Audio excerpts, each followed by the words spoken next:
Primera de Pedro 1:10, voy a ir rápido porque no quiero tomar mucho tiempo. Dice el apóstol Pedro: los profetas que profetizaron de la gracia destinada a vosotros. Esa gracia fue destinada, yo soy el receptor, diga conmigo, yo soy el receptor de esa gracia. Fíjense, estamos según el calendario caraíta en el año 5992, el calendario rabínico 5782. Los rabinos y los caraítas en el siglo VIII discreparon porque no se ponían de acuerdo con respecto al calendario. Y si bien coinciden en la fecha de todas las generaciones y los tiempos que pasó Israel a lo largo de toda la historia, ¿sí? Suman con los 430 años, 5.992 años. Para que se cumplan los 6.000 años faltan 8 según ese calendario. Y ustedes van a ver, si ponen calendario judío, les sale 5.782. O sea que un judío mira su calendario y dice, bueno, sigo viviendo mi vida total, faltan 210 años para que se cumpla todo lo que está escrito en la palabra. Pero si uno mira a estos sabios que supieron interpretar, y quienes no se casaron con esto de leer un libro, porque en toda religión falsa siempre la palabra está al lado de otro libro, ¿sí? En toda secta está la Biblia y hay un libro que lo acompaña, o sea que no es la Biblia suficiente por sí misma. Una de las cosas que Lutero atacó fue sola escritura. La escritura se interpreta por sí misma, ¿sí? No necesita la interpretación humana, nosotros la interpretamos por medio del Espíritu Santo. Hay una ciencia que estudia la interpretación de la Escritura por sí misma que se llama la hermenéutica y nos ayuda a entender el contexto en el que está escrito, a quién está dirigido, a qué persona, en qué tiempo fue dicho, si tuvo un cumplimiento pasado, si tuvo un cumplimiento, tendrá un cumplimiento futuro. Pero vemos que todos los que han estudiado la palabra de Dios necesitan la guía del Espíritu Santo. Siempre fue necesario al Espíritu de Dios para poder guiarnos a entender las Escrituras. Y vamos a ir viendo lo que Pedro dice, que esta gracia estaba destinada a vosotros. Y dice, inquirieron.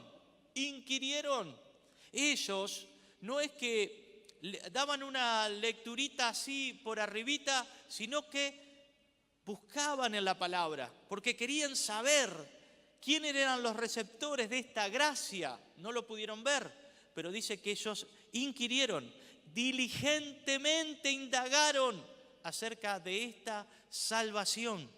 Y dice, escudriñando, escuche bien, porque muchos dicen, bueno, no, nadie sabe el día y nadie sabe la hora y nos quedamos con eso, ¿no? Y lo dijo Jesús y estamos de acuerdo, pero Jesús lo dijo antes, ¿sí? Jesús lo dijo antes de que el Espíritu Santo viniera. O sea que Jesús estaba en cuerpo humano y habían algunas cosas que estaban solamente sujetas al Padre y que Jesús en ese momento no las podía, digamos de esta manera, manejar por el hecho de que estaba limitado en un cuerpo humano. Si bien era 100% Dios, sabemos que algunos de sus atributos estaban reservados a Dios el Padre. Por eso dice la Escritura, Jesús dice, yo no hablo por mi cuenta, sino hablo todo lo que he recibido de mi Padre. Él venía de parte del Padre a decirle todo lo que el Padre tenía para decir, pero había algunas cosas en que el Padre hizo silencio y una de ellas era el tiempo, el día y la hora.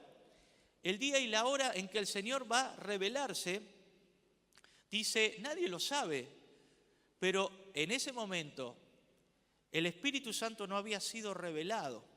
Jesús no había pasado por la cruz y tampoco había sido glorificado.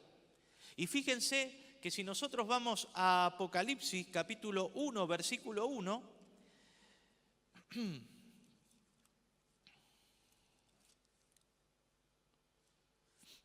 Jesús dijo, solamente le está reservado al Padre. Antes, escúchenme, vamos de nuevo. Jesús lo dijo antes de su crucifixión. Antes de su crucifixión. Jesús le dijo a sus discípulos, hay cosas que ustedes no la pueden sobrellevar ahora, pero cuando venga el Espíritu, el cual el Padre enviará, Él les enseñará, que dice, algunas cosas. No, todas, diga todas las cosas.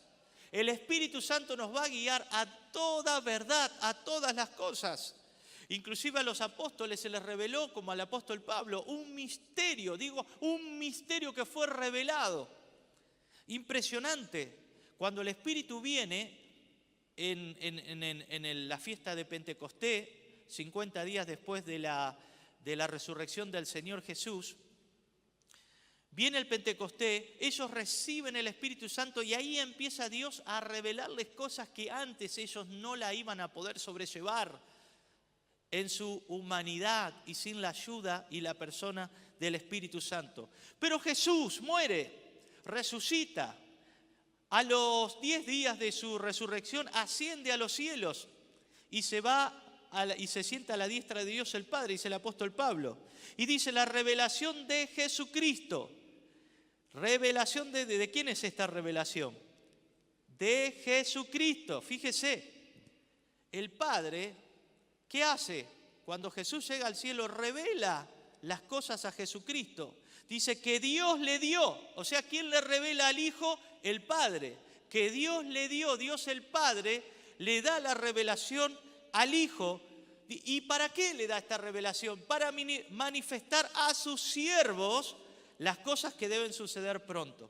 O sea, cuando Jesús dice, nadie sabe el día y la hora, Él todavía no había hecho su obra. Todavía no había muerto, todavía no había resucitado, todavía no había sido glorificado. Pero una vez que el Señor asciende a los cielos, el Padre le revela todas las cosas. Y entonces, ¿qué hace Jesús? Se las revela a sus siervos. Y nosotros tenemos la revelación del Señor Jesucristo. El libro de Apocalipsis no es simplemente un libro de juicio. Es un libro de revelación donde Cristo se manifiesta al mundo y expresa su descontento por el pecado. Pero es un tiempo donde Dios va a seguir salvando a las almas. Y esto es importante que lo sepamos para que estemos ciertos en este punto. Que este tiempo que se aproxima es un tiempo difícil, pero va a ser un tiempo de salvación cual nunca existió. Pero tenemos que saber que la iglesia no va a estar en ese tiempo. La iglesia va a estar ausente, pero Dios tendrá a sus siervos predicando por todo el mundo. Hay muchos versículos, no me voy a entrar en eso, pero quiero centrarme en esto porque si no me voy ampliando y no voy siguiendo el hilo conceptual de este mensaje. Y dice que ellos escudriñaban qué persona y qué tiempo indicaba el Espíritu de Cristo que estaba en ellos. O sea que los profetas tenían al Espíritu de Cristo, dice el apóstol Pedro, el Espíritu de Cristo, él es el Espíritu Santo. Y ellos le preguntaban al Espíritu Santo qué persona y qué tiempo.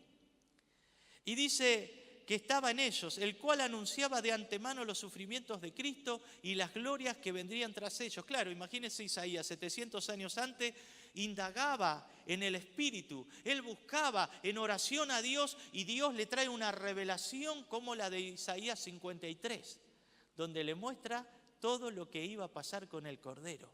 El Espíritu Santo le revela a su siervo Isaías lo que iba a pasar. El Espíritu Santo le revela a Jeremías lo que el pueblo de Dios iba a pasar en Babilonia.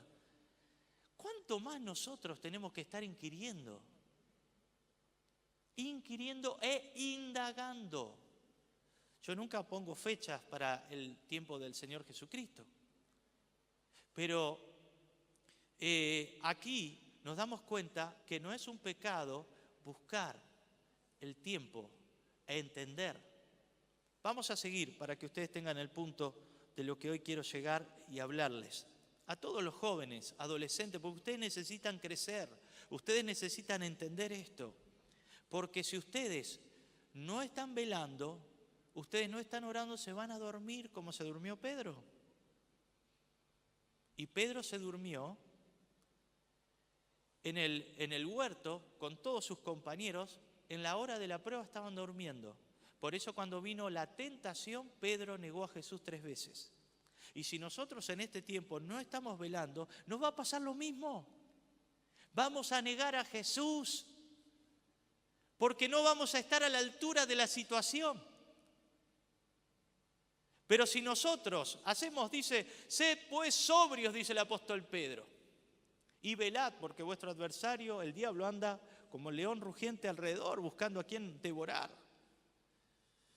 El otro día decía en un anexo que el diablo es un león con cadena para el cristiano, no para el mundo. Porque como Cristo acampa alrededor de los que le temen, entonces el diablo no se puede acercar a un cristiano. El diablo tiene que ir alrededor, porque sabe que hay una corona que lo protege, que es la misma presencia del Espíritu Santo en cada cristiano. Cada creyente que está sellado con el fuego del Espíritu Santo tiene una protección, y el diablo anda con una cadena alrededor, no puede hacer más de eso. Está esperando que nos durmamos en la oración para poder tentarnos. Por eso es tan importante que entendamos esto, qué dependencia debemos tener del Señor, como aquellos profetas que indagaban qué persona y qué tiempo indicaba el Espíritu de Cristo. Y dice que a esto se les reveló no para sí mismos, sino para nosotros. Diga para mí, para mí. Dice, administraban las cosas que ahora os son anunciadas por los que os han predicado el Evangelio por el Espíritu Santo, enviado del cielo, cosas en las cuales anhelan mirar los ángeles. ¡Qué impresionante! Aún hay cosas que Dios le ha dado a la iglesia que los ángeles anhelan mirar. Fíjese qué privilegio. Diga, qué privilegio, qué bendecido que soy. En Primera de Crónicas 12:32 dice que de la tribu de Isaacar habían 200 principales que eran entendidos en los tiempos y que sabían lo que Israel debía hacer, cuyo dicho seguían todos sus hermanos. Los profetas inquirían qué tiempo, qué persona. Los hijos de Isaacar eran entendidos en los tiempos, y dice que sus hermanos, las demás tribus, dice que los seguían porque sabían que eran personas entendidas. Y sabe que se refiere a que ellos supieron entender que David tenía que ir hacia el trono de Israel. Porque muchos se preguntaban, ¿será que el hijo de Isaí tiene que entrar al trono? Ellos estaban seguros que David había sido designado para llegar al trono. Por eso dice, eran entendidos en los tiempos. Hermano, hermana, tenemos que ser entendidos en el tiempo que estamos viviendo. Yo les digo a todos, sí, todavía hay salvación para la gente, pero si nosotros predicamos el Evangelio, ¿cuántos realmente te escuchan? Y a veces nos damos cuenta, aún en las programaciones de YouTube, que la gente que entra y no conoce al Señor termina escribiendo tonteras o algo ofensivo. ¿Por qué? Porque el grado de pecado que hay necesita que Dios intervenga personalmente en el mundo. Pero este es el tiempo de preparación de la iglesia. Noé, Dios le dijo, sube al arca, y estuvieron 8 días esperando. Hay un tiempo de espera. Lot, cuando estuvo en Sodoma, dice que los ángeles vinieron, entraron a su casa, y dice que estuvieron desde esa tarde hacia la madrugada, y a la madrugada dice que lo extendieron el brazo y lo sacaron. Hubo un tiempo de preparación para salir. Estamos en ese tiempo. Tenemos que ser como aquellos hombres que eran entendidos en los tiempos. Si no aprovechamos en este tiempo para buscar al Señor, para abandonar todas aquellas cosas que no nos edifican, que no nos bendicen, vamos a perdernos este tiempo que Dios le está dando a la iglesia. Sucedió en el pasado, sucede en el futuro. La historia cíclica se repite. Por eso es importante entender los tiempos. Diga, quiero entender los tiempos. Él tiene su tiempo para todos sus propósitos, ¿sí?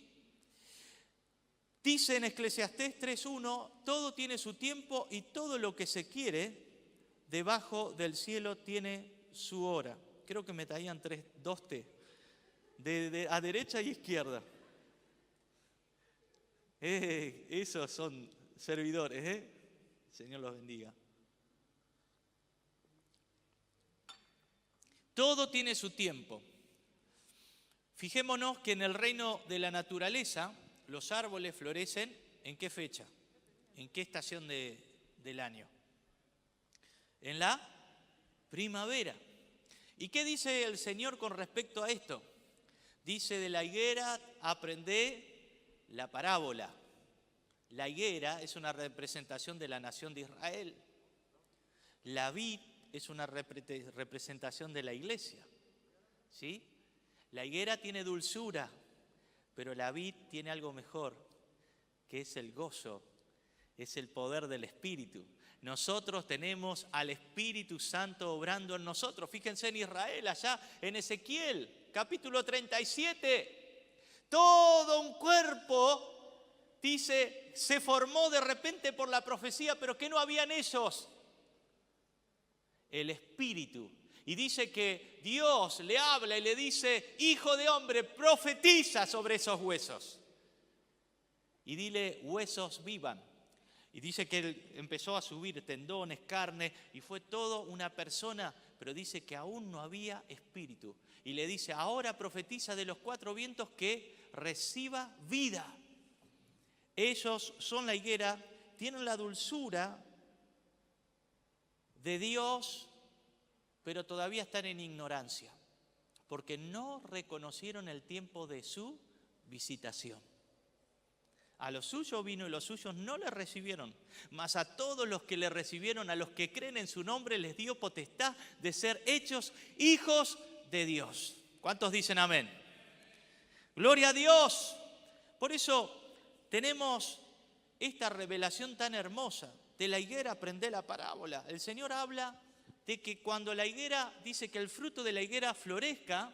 Esto sucedió el 14 de mayo de 1948, cumpliendo aquella profecía de Isaías que dice: nacerá la nación en un día, por cuanto, dice, estuvo de parto, dio a luz a sus hijos. O en un día nació la nación de Israel. De golpe estuvieron casi 20 siglos dispersados, como dice en Romanos 11, versículo 16 al 24. Dice que las ramas fueron desgajadas, dice que fueron dispersos. Israel estuvo por todo el mundo desparramado y la pasaron mal por muchos años, pero Dios preparó ese día, ese 14 de mayo, y de repente las naciones del mundo reconocieron nuevamente a Israel. Esto es un milagro. Ninguna nación del pasado que dejó de existir, Babilonia, no volvió a ser Babilonia. Todas las naciones del pasado cayeron, pero esta nación tiene un propósito, y el 14 de mayo volvió a nacer, volvió a resurgir. El Señor la maldijo a la higuera y la higuera se secó, y Pedro le dice: hoy, Señor, esta higuera ayer la maldijiste, mire, está seca. Se maravillaron. Dios estaba dando un mensaje a la nación de Israel. No conoció el tiempo de su visitación, por eso se secó. Qué importante es conocer el tiempo. Esto es algo que generalmente nos sucede. Le pasó a Israel y también le está pasando a la iglesia. No conoce el tiempo que está viviendo. No digo en términos generales, pero hay cuántos hermanos, cuántas iglesias que no entienden el tiempo que están viviendo. Es tan claro todo esto de la pandemia que Dios nos está hablando del hogar, de la casa, del altar familiar, de la búsqueda personal. Le está dando tiempo a la gente para que lo busque. Yo creo que más que un tiempo de salvación para el mundo, es un tiempo de salvación para la iglesia, para volver a Él, para preparar nuestras vestiduras. Y hay un el reino de Dios se transmite así como decía en la naturaleza, la higuera que florece. Dice, cuando la higuera florece, está cerca el verano. El verano es una tipología de Cristo, de su regreso. Y después dice más adelante, está a las puertas. Así que, hablando de la higuera, entendemos que dice, no pasará esa generación hasta que todas esas cosas acontezcan. Una generación dura, según Salmo 90:10, 70 años y 80 los más robustos.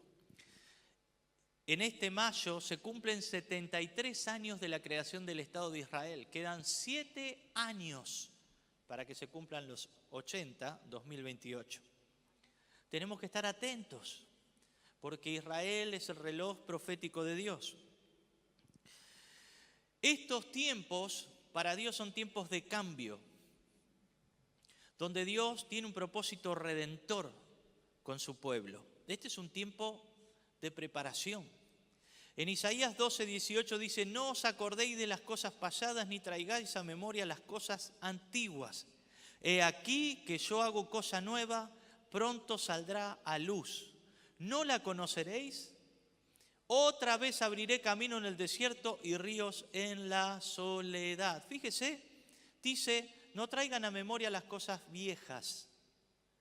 Dios le está hablando a Israel, pero también nos habla a nosotros los creyentes neotestamentarios, de que no vivamos de los recuerdos. ¿Viste la gloria que tuvimos en el 74? ¿Viste la gloria? Nada que ver con... No, nunca hables de eso porque nunca hablarás con sabiduría, dice. Diga, los tiempos pasados fueron mejores. No, Dios es un Dios de renuevo, dice que hace cosa nueva. Si antes hubo gloria, mayor va a ser la gloria en este tiempo. Si nosotros nos ponemos en las manos del Señor y decimos, yo entiendo que este es un tiempo donde Dios quiere un cambio. Recién hablamos de la naturaleza, que la higuera, Israel, representando a la naturaleza, representando a cosas que son prácticas de entender, las podemos discernir. Dice, cuando el frutito está tierno, que está a punto de florecer, sepan que el verano está cerca. La generación que ve a Israel nacer, esa generación en términos generales no pasará hasta que todas estas cosas se cumplan. Gente que tiene hoy unos 70 y pico de años, el Señor le dice, no pasará toda esa generación. Algunos ya se han ido, pero no todos se van a ir, sino que muchos van a ver el cumplimiento de estos tiempos. Amén. Así que Dios está trayendo cosas nuevas a nuestras vidas. Dios está trayendo cosas, pero ¿saben qué? La Escritura nos muestra que el pueblo de Dios a menudo es ciego cuando Dios está a punto de hacer algo. Israel estuvo ciego e ignorante cuando Dios, en la plenitud de los tiempos, mandó a su Hijo Jesucristo. Lo rechazaron los que tenían el conocimiento de la Torá, los religiosos. Esto es una advertencia. ¿En cuántos púlpitos se predica del regreso de Jesús? ¿Cuántos están hablando de que el Señor está a punto de volver? Hay miles de mensajes que polulan, proliferan, de lindos mensajes. Uno los escucha y dice, qué lindo, me bendice, me ayuda. Pero si no te despierta a la realidad y no te lleva a las rodillas, no deja de ser un mensaje motivacional y no escala en la profundidad de la convicción de la palabra de Dios. Los judíos estaban atados al Talmud, ¿sí? a la transmisión oral, y leían un montón de pensamientos de sabios, pero no lograron discernir. Tanto que el emperador le dice, ¿dónde es que va a nacer el Mesías? Y le dice allá en el profeta, dice, tú, Belén, Efrata, pequeña, de ti saldrá el que será el guiador. Fíjese, no estaban atentos a ese tiempo. Desconoció el tiempo de su visitación. Allá dice, si no me equivoco, el Evangelio de Lucas, dice, y cuando llegó cerca de la ciudad, al verla lloró sobre ella, diciendo, oh si también tú conocieses a lo menos en este día lo que es para tu paz. Mas ahora está encubierto de tus ojos, porque vendrán días sobre ti cuando tus enemigos te rodearán con vallado y te sitiarán. Eso fue en el año 70 y en el año 135. Y por todas partes te estrecharán y te derribarán a tierra y a tus hijos dentro de ti. Y no dejarán en ti piedra sobre piedra, por cuanto no conociste el tiempo de su visitación.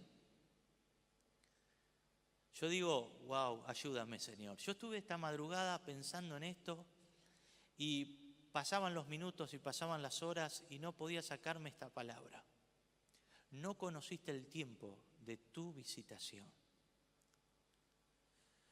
En Gálatas 4:4 dice, pero cuando vino el cumplimiento del tiempo, Dios envió a su Hijo nacido de mujer y nacido bajo la ley.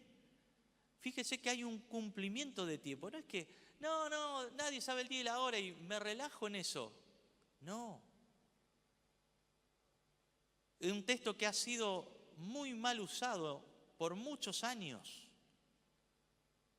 Y ya muchas iglesias han dejado la profecía de lado y se han vuelto tibias y han olvidado esta enseñanza tan importante, seguir los tiempos del Señor. Dice la Escritura que el tiempo se había cumplido y dice el cumplimiento del tiempo. ¿Qué tiempo? Uno dice, pero ¿a qué se refiere el apóstol Pablo? Dice, cuando vino el cumplimiento del tiempo. ¿Saben que ellos tenían una profecía milimétrica que les decía cuándo iba a llegar el Mesías y cuándo iba a morir? Ahora, qué ridículo sería que uno diga con toda la revelación de la palabra, no, nadie sabe el día y la hora, pero ellos sabían el día en que el Señor iba a llegar a la tierra para morir por nosotros. Porque en Daniel, vamos a Daniel, acompáñenme rápidamente, Daniel 9:25. Ustedes están calentitos en casa, yo estoy aquí tratando. Así que no tengo por qué apurarme porque tengo 4 nomás acá en el auditorio. Y yo somos 5. Pero en casa seguramente una frazada nos acomodamos, podemos aprovechar la noche para leer un poco la Escritura. Esto nos va a ayudar muchísimo. Dice, sabe pues y entiende, Daniel 9:25, sabe pues y entiende que desde la salida de la orden para restaurar y edificar a Jerusalén hasta el Mesías príncipe, quiero que cuando dice habrá 7 semanas y 62, ustedes la sumen. ¿Cuánto da? 7 más 62. A ver los 4 que estamos acá. 69. 69 por 7. 7 por 7, ¿cuánto es? 49. 69 por 7 da 483 años. 483 años. A eso se refiere Pablo cuando vino el cumplimiento del tiempo. Daniel dice que pasarían 483 años para la muerte del Mesías. Pero si contaban un poquito para atrás, iban a dar cuenta que el Mesías ya estaba en Israel y se había manifestado públicamente a todos. Jesús le dijo a su mamá, todavía no ha llegado la hora, mi hora, porque estaba en Caná y ya tuvo que hacer un milagro. Y dice que se cumplió el tiempo que Dios había hablado por medio del profeta Daniel. Habían pasado 483 años y el Mesías estaba muriendo en Israel y ellos lo estaban rechazando. La historia es cíclica y ahí está el peligro. Y déjenme seguir un poquito más. Y dice, y después de las 62 semanas, o sea 69 en total, se quitará la vida al Mesías, mas no por sí, no porque Él quiere. Y el pueblo de un príncipe que ha de venir destruirá la ciudad. El pueblo, Roma, de un príncipe. Fue el hijo de Vespasiano, Tito, en el año 70. Dice, y destruirá la ciudad y el santuario, y su fin será con inundación. O sea, inundación quiere decir con destrucción, con guerra. Cuando la Biblia habla de inundación, habla de ejércitos que destruyen. Y hasta el fin de la guerra durarán las devastaciones, hasta el tiempo del fin.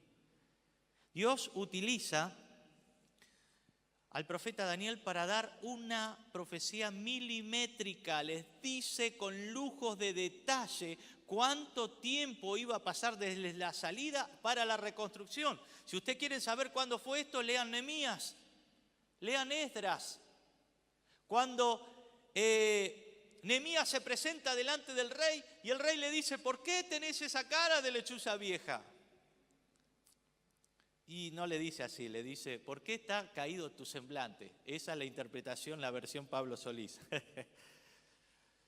¿Por qué tenés esa cara? Dice: porque mi tierra está destruida, sus muros están caídos, sus palacios.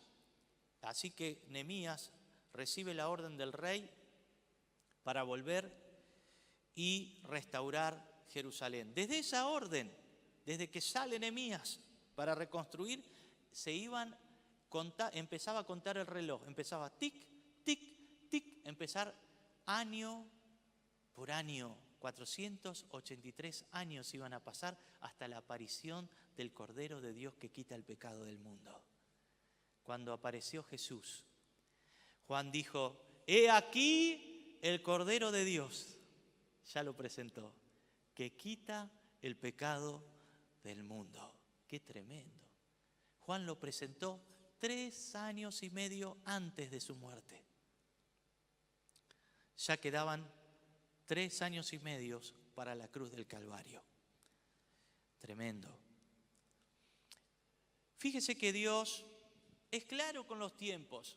Por eso yo quiero que entendamos esto, que Dios le habló a Israel, que es la higuera, que iban a pasar 483 años para que el Mesías fuese crucificado.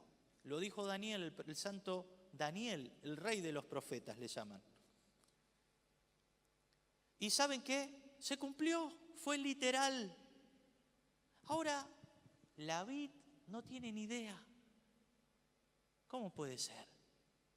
¿La higuera tiene más revelación que la higuera? La higuera se quedó con la mitad de la Biblia. La vid tiene Antiguo y Nuevo Testamento.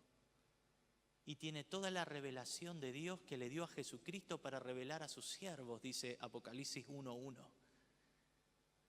Pero ¿qué pasa en este tiempo? La tibieza, el mundo, ha hecho que muchos se empiecen a dormir en la iglesia. ¿Sabes por qué te dormís? Porque hay oscuridad. Si uno se mete en una habitación donde hay oscuridad y estás mucho tiempo, terminás durmiéndote. Pero la luz te abre los ojos, te despeja. Por eso cuando yo me levanto a la mañana, ¿qué hago? Lo primero voy a las ventanas, abro las ventanas, dejo que el sol entre. Es hermoso la madrugada, ver cuando sale el sol.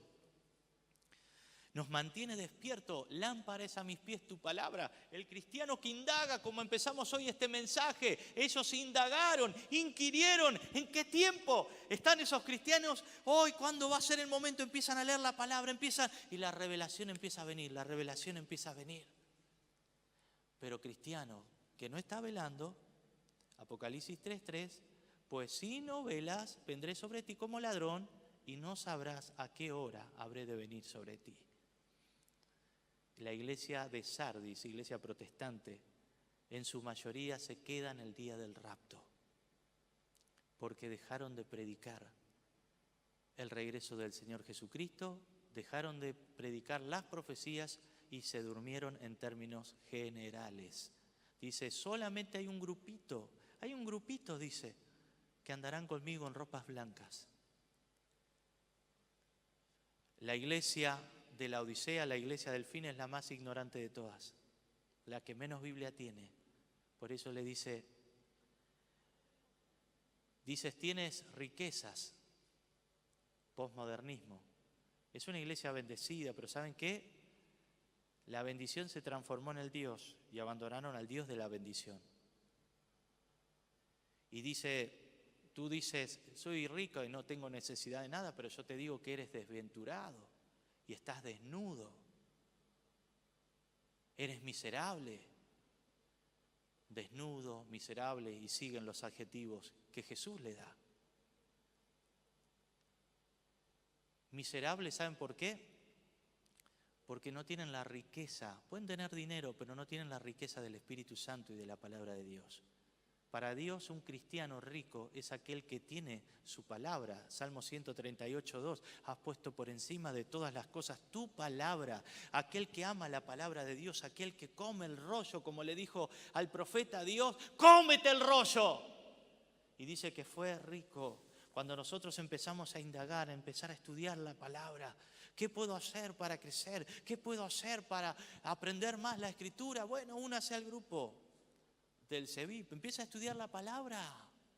Ahora vamos a empezar, yo me estoy preparando, no he podido todavía, pero estoy preparando para arrancar, para formar jóvenes, formar hermanos mayores que se preparen para volcar esto, para despertarlos, para zamarrearlos. Mirá, che, te estás durmiendo. Dice, Dios también usa la palabra noche. No se están durmiendo ustedes, ¿no? ¿Viste cuando empiezan a leer la palabra, un signo de falta de importancia? Cuando termina. Estamos acostumbrados al postrecito. A mí me encantan los postrecitos, ¿vieron? Pero son chiquitos y son riquísimos y te da ganas de comerte 3. Hay uno que viene con chocolate y crema arriba. Ese me apasiona. Y queremos el postrecito, ¿sí? Agarramos el postrecito, tic, tic, tic, ya está, ya estoy listo. Y Dios dice, come, come. Jesús dijo, el que me come tiene vida eterna. Él es la palabra, Él dijo, yo soy el verbo. Él es la palabra. El Señor usa la noche, utiliza este término, usa la palabra noche.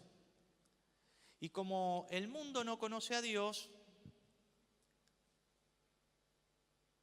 cae en la noche el ladrón y los toma por sorpresa. No se lo esperan. Para ellos todo va a seguir normal. Así que el ladrón siempre actúa generalmente, hoy, bueno, a toda hora, pero en términos generales, hoy la palabra es en términos generales, siempre en la noche. Siempre busca el descuido, el descanso de otros para aprovecharse de aquello que es ajeno.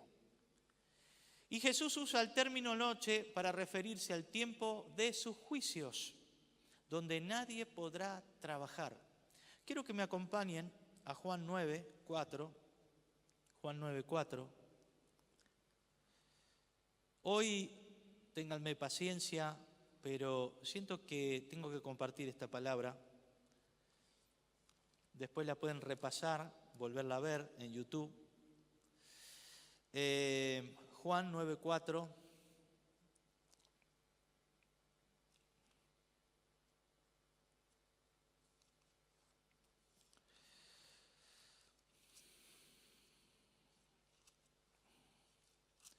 Dice, me es necesario hacer las obras del que me envió, entre tanto que el día, dice, dura.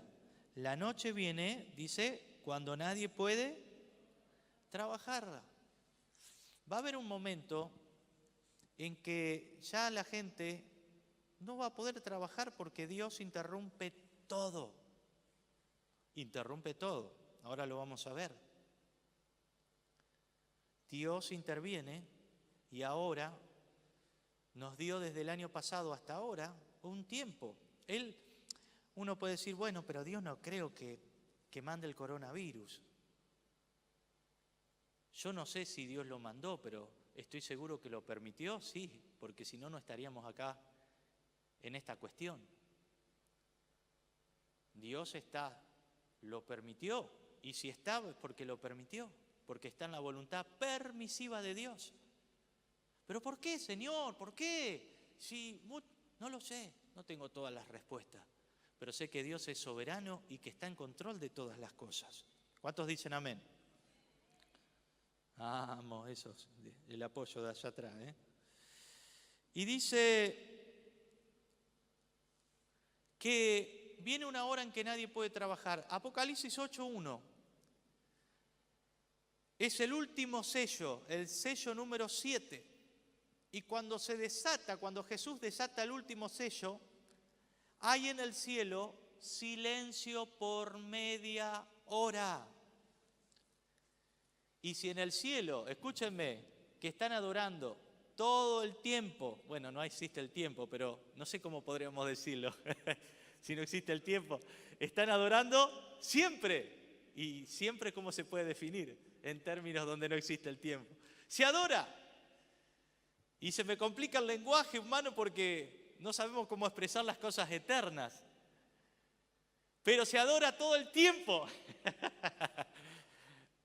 Así que se hace silencio y escuchen, dice, por media hora, o sea, tiempo de la tierra, media hora de la tierra.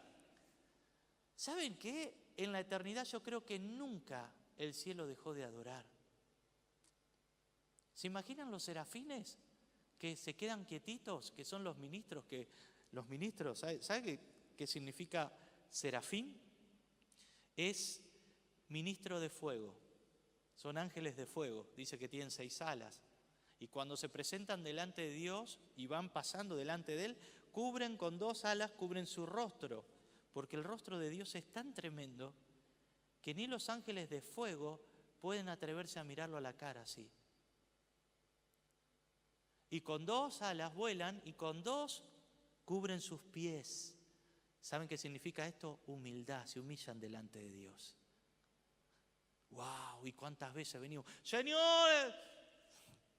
Qué importante es a veces arrodillarse, ¿no? A veces ando en casa y estoy orando y digo, ¿pero qué estoy haciendo? Me tengo que arrodillar. Por ahí arranqué sin la manera que el Señor espera que yo me presente delante de Él, humillado. ¿Cuántos dicen amén? ¿Cuántos me están siguiendo? ¿Allá en el sonido me siguen? Y ¿saben que se hace silencio porque están por comenzar los juicios de Dios? Hermanos, esto es una cucharadita, es casi la puntita de que Dios está permitiendo que no haya mucho trabajo. Y dice, bueno, pero ¿cómo? El Señor no me da trabajo, ¿qué? Y capaz que el Señor necesita que lo busquemos. No es que necesita, quiere. No es que Dios necesita que Él quiere que yo lo busque, porque Él quiere tener comunión conmigo. ¿Qué está permitiendo el Señor? Quiere que lo busquemos, que lo amemos, que derramemos lágrimas por Él, por su presencia, por la santidad. Y cada vez que nos acercamos al Señor es como un espejo, nos vemos cada vez más feos. Es como cuando te pones el espejo que usan las mujeres para depilarse frente al sol, y yo me vi y yo pensé que era otra persona esa, pero era yo, salvo que era más cerca. Y dije, pero ¿puede ser que mi piel sea tan porosa? No sé si se miraron, que la piel parece que se transforma en volcanes. Yo dije, Dios mío, qué horrible que soy de cerca. Me quiero más de lejos que de cerca. Y así es cuando nos acercamos a Dios, empezamos a ver todas las imperfecciones y decimos, Padre, gracias por la gracia. Damos un aplauso al Señor. ¿Cuántos pueden decir, el Señor es bueno? A ver cómo vamos con la hora. Silencio en el cielo significa que ya nadie puede trabajar en la tierra. Imagínate, Tiziana me hizo una canción de las trompetas, después si quieren se las paso. Yo digo, Tizi, cantaba las 7 trompetas así en un tono angelical, pero todas llenas de juicio. Digo, qué linda la canción, pero el mensaje re power, le digo. No, fue tremendo eso. Le digo, Tizi, qué inspiración, estás súper inspirada. Y le digo, tenés que enseñársela a la abuela Marisa para que la canta en la escuelita y la enseña a los niños las 7 trompetas. ¿Y sabe qué? En ese tiempo la gente no va a poder trabajar más, se acabó. Por eso el Señor dice, no van a poder trabajar. Una de las señales de que el trabajo está en vilo es la inflación que estamos teniendo en este tiempo. Hay una inflación. Yo leía el artículo de un escritor muy conocido en Estados Unidos, Todd, se llama Stramberg, y él habla sobre la superinflación que hay en los Estados Unidos, y eso lo estamos viendo en Argentina. Y da algunos de los parámetros para medir la inflación, y dice que el gobierno está tratando de mantener la ilusión de una inflación normal. ¿Y qué hace? Suprime los precios del oro y la plata. Trata de manejarlos para que la gente no vea, pero vos ves, en la verdulería te subió el tomate. Decís, uy, me subió la lechuga. Oh, che, pero cada vez menos puedo comprar. No es acá solamente, es en Norteamérica también, en Europa. Leía de otra escritora que escribió un artículo muy interesante y dice, cada vez nos está costando más a los americanos, escuche, llegar a fin de mes. Y dice, él da, por ejemplo, tira algunos ejemplos, dice que el paladio, que es un metal, dice, estuvo una vez a 400 la onza, ahora cotiza 2.840. El iridio costaba $500 la onza, ahora cuesta 6.300. El rodio costaba $600 la onza y dice que ahora cotiza, ¿sabe cuánto? $29.000. Impresionante. Yo leía este artículo de la inflación que hay. ¿Y cómo sabemos esto? De que lo que Jesús habla del trabajo, viene un tiempo en que ya la gente no va a poder trabajar porque se habrá terminado el tiempo y Dios ya decide, bueno, están todos en el valle de la decisión, ahora tienen que decidir o por mí o por el anticristo. ¿Qué quieren? La salvación cuesta la cabeza. Eso va a ser en el futuro, no todavía ahora. Por eso quiero llegar al final de este mensaje. Pero habrá que decidir. Todos aquellos que no sean salvos en este tiempo tienen que decidir más adelante por su propia vida si siguen a Jesús o aceptan la marca de la bestia en su mano derecha o en su frente derecha. Y esta marca tiene 3 cosas: el número de la bestia, el nombre o su documento, o sea que van a tener la identidad de él. El número sabemos cuál es, 666. Y esto ya está preparado, toda la plataforma está lista para el surgimiento de este personaje funesto, que Daniel lo llama el hombre de rostro adusto o soberbio. Pero Jesús, y termino, dice, pero sabed esto, que si el padre de familia supiese a qué hora el ladrón habría de venir, ¿qué dice? Velaría, diga, tengo que velar, y no dejaría minar su casa. ¿Qué haces, Ana, si sabes que un ladrón viene a tu casa esta noche? Ponés llave, te armás hasta los dientes, la cuchilla de cortar carne acá, el coso, la gomera, todo. No dejaría minar su casa. El ladrón quiere matar, hurtar y destruir. Cristianos, tenemos que velar, si no el Satanás va a destruir nuestros hogares. Tenemos que velar en este tiempo, es un desafío para mí, es un desafío para vos. Cristiano que no vela, el ladrón viene y mina su casa, la destruye. Y dice, pero el día del Señor, dice Pedro, segunda de Pedro 3:10, dice, pero el día del Señor vendrá como ladrón en la noche. Pedro toma las palabras del Señor Jesús, de Mateo 24:43, y las hace suya en este versículo diciendo, pero el día del Señor vendrá como ladrón en la noche. Pablo, en 1 Tesalonicenses 5:1, dice, porque vosotros sabéis perfectamente que el día del Señor vendrá como ladrón en la noche. Qué bárbaro. vimos que el Señor usa cumplimiento de los tiempos, que usa la noche, usa unidades de tiempo para que nosotros interpretemos en qué momento estamos ahora. Dice que el momento que se acerca, una de las señales es la falta de trabajo, que se consuma en ese momento. Habla de la inflación, que habla Apocalipsis 6:4. Estamos viendo la inflación, cómo las cosas aumentan. Apocalipsis nos está gritando, muchachos, tengan cuidado, porque esta señal es de que se acerca el cumplimiento de esta palabra, la aparición del hombre de pecado y el hijo de perdición. La noche nos indica que el ladrón está cerca. La noche nos dice que el trabajo se está por terminar. La noche nos dice de la inflación. ¿Cuántas señales las estamos viendo claras? Están delante de nosotros. El Señor viene como ladrón, dice.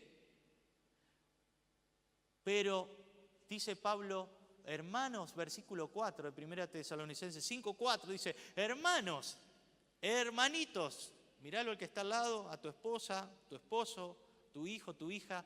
Vos no estás en tinieblas para que ese día te sorprenda como ladrón. A la iglesia protestante el Señor la va a sorprender como ladrón. Porque dice, si no velás, condición. Si no velás, hay una condición. Si no estás velando, si le está hablando de una condición es porque el Señor sabe que esa es la cuestión en la que se encuentra esa iglesia. Si no velas, vendré sobre ti como ladrón y no sabrás la hora en que habré de venir. Cumplimiento de tiempos. Profecía milimétrica de Daniel. Profecía de la noche como unidad de tiempo. Y termina con la hora. El último versículo. El Señor habla de la hora a la iglesia de Filadelfia. Escuche bien. Por cuanto has guardado la palabra de mi paciencia, yo también te guardaré de la hora de la prueba. ¿Cuántos de ustedes quieren ser salvos en este tiempo? ¿Cuántos de ustedes quieren recibir a Jesús como Señor y Salvador? Yo no le estoy hablando simplemente a los que nunca escucharon de Jesús. Les estoy hablando a los que han asistido por años a la iglesia, pero todavía no están seguros si son salvos. A la iglesia de Sardis le dice, vendré sobre ti como ladrón si no velas. A la iglesia de Laodicea le dice, por cuanto eres tibio, te voy a vomitar el día de mi manifestación, te voy a vomitar de mi boca. A la iglesia de Tiatira, a la iglesia católica, ¿sabe lo que le dice el Señor? Dice, te he dado tiempo para arrepentirte y no has querido de tu fornicación. ¿Saben lo que es la fornicación? Adoración de imágenes, de un montón de cosas. Dice, por tanto yo te arrojo en cama de tribulación. Católicos, protestantes, evangélicos. El mensaje a la iglesia. Vayas a la iglesia que vayas, si no tienes el corazón convertido a Jesús, como dice, por cuanto has guardado la palabra de mi paciencia. ¿Qué es esto? ¿Qué es guardar la palabra de la paciencia? Es obedecer al Evangelio. Es lo que Jesús les enseñó a los discípulos. Vayan por las naciones y hagan discípulos a todas las naciones. No dijo, hagan evangélicos. Dice, hagan discípulos enseñándoles que guarden todas las cosas, no algunas, todas las cosas. Y aquí yo voy a estar con ustedes todos los días hasta que todo se consuma, hasta que llegue la consumación del siglo, o le llama la Reina Valera 1960, hasta el fin del mundo. ¿Cuántos en esta noche quieren guardar la palabra de la paciencia del Señor? ¿Sabe que esto es tomar realmente las cosas de Dios en serio? ¿Cuántos de ustedes han vivido en la condición laodiciana con tibieza? ¿Cuántas veces hemos sido tibios? Tenemos que levantar las manos, yo también lo haría. Ha habido tibieza en nuestro corazón, no hemos sido ni frío ni caliente. O si hemos dejado de velar como la iglesia protestante. Pero el Señor dice, por cuanto has guardado la palabra de mi paciencia, yo te guardaré de la hora de la prueba que ha de venir sobre el mundo entero. Amigos, estamos a punto de ser quitados de la tierra. Saben que yo no quiero impresionar a nadie, simplemente quiero darte el mensaje que esta mañana en oración recibí de parte de Dios. Dios es muy claro, muy gráfico. Habla de cumplimiento de tiempos, habla de cumplimiento, habla de la noche, habla de la hora. Nos habla de unidades de tiempo que nosotros los seres humanos entendemos, pero aún así podemos ser como Israel sin entendimiento, que no conoció el tiempo, unidad de tiempo, de su visitación. A los suyos vino y los suyos no lo recibieron. ¿Saben qué? Es muy probable, y la Biblia lo dice, que muchos en el día del rapto estarán en la iglesia laodiceana, serán vomitados. Yo quiero hacerte una pregunta. Miremos para adentro y veamos si estamos siguiendo las palabras del Señor y las estamos guardando. Yo no estoy diciendo que quizás lo hemos hecho hasta el día de hoy, sino qué es lo que vamos a hacer hoy en adelante. ¿Guardarás las palabras del Señor? En la medida que te acercas al espejo de la palabra, las dificultades se ven son más profusas, como lo hacía hoy en broma. Así es la palabra de Dios. Si sentimos que somos pecadores es porque nos estamos acercando a la palabra de Dios. Si nos sentimos que estamos superados, es muy probable que estemos lejos de la palabra de Dios. Pero cuando nos sentimos necesitados del Señor, es porque estamos en el camino correcto. ¿Quieres pedirle al Señor que te salve en esta noche? ¿Quieres pedirle al Señor que perdone tus pecados? ¿Quieres pedirle al Señor perdón por todo hecho oculto? ¿Por toda cosa que ofendió el rostro de Dios y que lo hizo llorar? Porque Dios, Jesús, expresó sus sentimientos cuando se acercó a Jerusalén y dice: oh, si en este día conocieras el don de Dios, lo que es para tu bien, dice. Pero Israel no lo conoció. Hoy el Señor quizás nos esté dando el último mensaje. Quizás el rapto sea en el mes de mayo, en la fiesta de Pentecostés, o sea en la fiesta de trompetas en septiembre, no lo sé. Hay algunos que dicen que puede ser en cualquier momento. También, no lo descarto.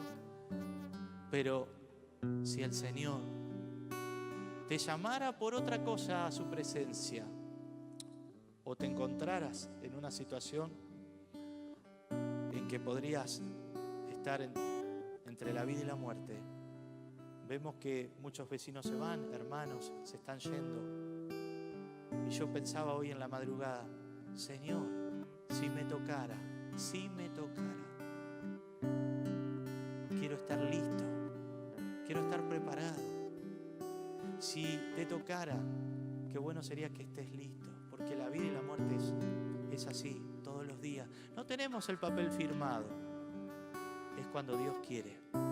Por eso, prepárate en esta noche y dile: Señor, quiero entregarte mi corazón, quiero humillarme delante de ti, quiero entregarte mi vida, quiero ser entendido en los tiempos, que este es el llamado de Dios a la humanidad. Arrepiéntanse, vuélvanse a mí, es el último llamado que les estoy haciendo, porque pronto ya nadie podrá trabajar. ¿De qué tanto afanarse y qué tantos títulos? No digo que abandones tu carrera, no digo que dejes de trabajar, pero ¿qué si eso se ha transformado en tu Dios? Jesús dice: viene la hora y está cerca cuando ya nadie va a poder trabajar. ¿Y qué habrás hecho con todo el afán? ¿De qué habrás servido? Todo habrá sido para nada. Pero la mejor inversión es la que Jesús dijo: hagan tesoros en los cielos, donde el ladrón no puede robar, ni el orín puede corromper. Recibe a Jesús en esta noche, amigo, amiga, recibe a Jesús, acéptalo, dile con tu corazón quebrado, dile: Señor, soy pecador, Señor, necesito ser salvado. Ayúdame. Si eres un cristiano de años, pero no has tenido una verdadera conversión en tu corazón, no hay una verdadera entrega, qué bueno sería que hagas una introspección, que mires hacia adentro y mires el fruto de tu caminar con Cristo. Si hay algo de lo que puedes estar satisfecho o si hay cosas todavía que te pesan y que no están ayudando en tu vida personal. Dile: Señor, repitan conmigo todos aquellos que quieren en esta noche recibir a Cristo. Vamos a ponernos de rodillas y vamos a pedirle al Señor que perdone nuestros pecados y que queremos ser salvados, que queremos seguir su palabra y su consejo desde hoy en adelante. Si estás ahí, en casa, en tu cuarto, en el lugar que te encuentres y quieres hacer esta oración, por favor no la repitas porque sí, hazla porque estás sintiendo una necesidad profunda de Dios. Amén. Vamos a ponernos de pie, de rodillas, digo. Repitan conmigo esta oración. Señor Jesús, en esta noche fría, quiero sentir el calor de tu presencia en mi corazón. Señor, los pecados han traído mucho frío a mi alma. Me han dejado inerte. Señor, y estoy por morir. Señor, porque este invierno puede matar mi alma para siempre. Señor, el invierno que trae vivir lejos del calor de tu presencia. Yo quiero volverme a ti en esta noche. Quiero pedirte perdón por todos mis pecados, pasados, presentes y futuros. Perdóname, Señor. Límpiame. Dame un corazón que te ame. Dame un corazón humillado delante de ti. Dame un corazón que ame tu palabra. Quiero amarte con todas mis fuerzas, con todo mi corazón y con todo mi ser. Señor, sálvame en esta noche.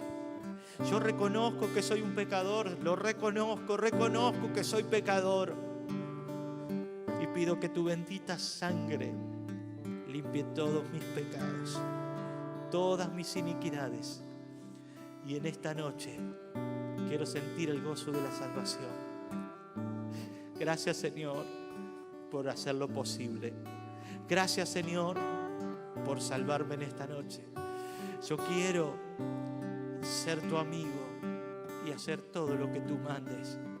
Ayuda a mi pobre humanidad a obedecerte. Y si fallo, Señor, ayúdame a entender mis propios errores y mis propios pecados para volverme siempre a ti y nunca apartarme de tu presencia.